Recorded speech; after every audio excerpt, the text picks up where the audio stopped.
So nice to see you, and today I actually just want to talk with you about the most common fears that every dancer and every singer, every performer has. Doesn't matter how good they are, everybody is struggling with themselves. One thing I struggled a lot myself, and what I know from others, is this concept of never being good enough or not being good enough. The thing is, the better you get at a technique, be it dancing or singing or anything else, is that your awareness about what's the correct technique or what's right, it rises. That means that you're gonna see, when you look at yourself in the mirror when you dance, or you hear yourself while you sing, when you observe yourself, you realize how bad you are. When you begin with something, it feels to you like, oh wow, you've grown so much. And then comes this period of where it all drops suddenly. Funny enough, it's in the same rate where you learn more, the more you realize in which areas you actually suck a lot. And I think that this is the same thing for personality development, relationships, and everything. When you get on the path of learning and improving yourself, the first thing you go through is realizing how bad you are. I hate this phase. I really, really do hate this phase. When you're a personality type that is hard on yourself, it's so hard to get over that voice that tells you, this is wrong, this is wrong, this is not good, this is not good, this is not perfect, la la la la, and everything else. But it might help you to know that everybody has that, or at least every dancer has that in some way.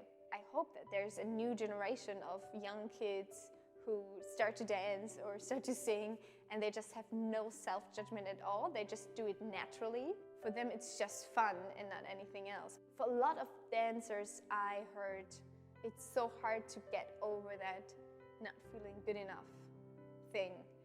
But at the same time, it gives you a motivation, a deep intrinsic motivation to become better, to improve. And I'm not sure actually if that's the right motivation to do that, to do sing or anything else. But it is a motivation for a lot of people. Just in your normal life, look around you and see what motivation they have. Do they want to prove something, or are they just doing the things because they want to do the things? So, something to think about. Another thing that every performer, dancer, singer struggles with is this fear of rejection. Because when you dance or when you sing, you put yourself on the line, you know? You show yourself, you show your most vulnerable parts, the whole unperfect you show that.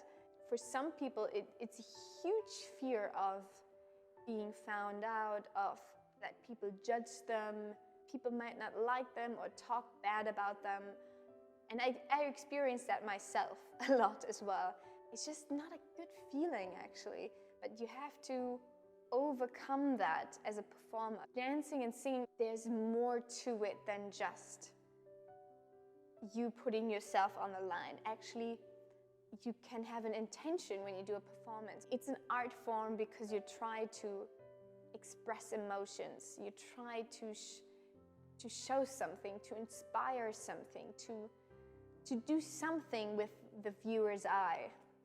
But it's really hard to overcome that fear of rejection. I'm not sure I haven't really overcome my fear of rejection yet, because it always comes back up again. One of the reasons why some people are desperate to become really good at things or to really work really hard on themselves is because they're so afraid of rejection that they just have to be perfect at things or at themselves or everything they do, so that they leave no room for criticism or judgment for somebody else to do that on them. When dancers or singers, when you're in the education and you start as a child, and you do competitions and you train really professionally as a child. I think this is a huge danger that children face, is that think that they have to be perfect, or they have to do something in order to be loved, in order to be accepted. Failing becomes a huge fear for them.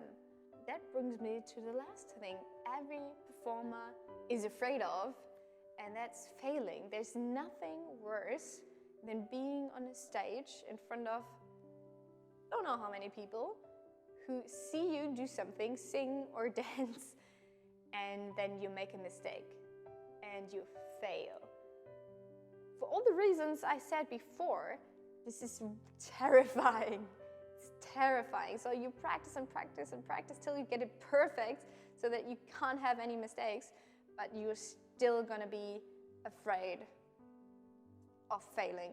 For some people, failing was really a space of not acceptance and not a good thing, but failing was something where they were judged as children, or were told they're not good enough, they don't deserve to be loved, or all that stuff.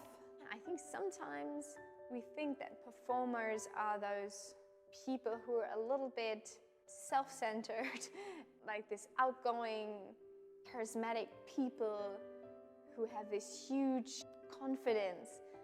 And actually, a lot of the times, it's just a facade. It's just a mask that they put on when they perform. But what's under it is sometimes like huge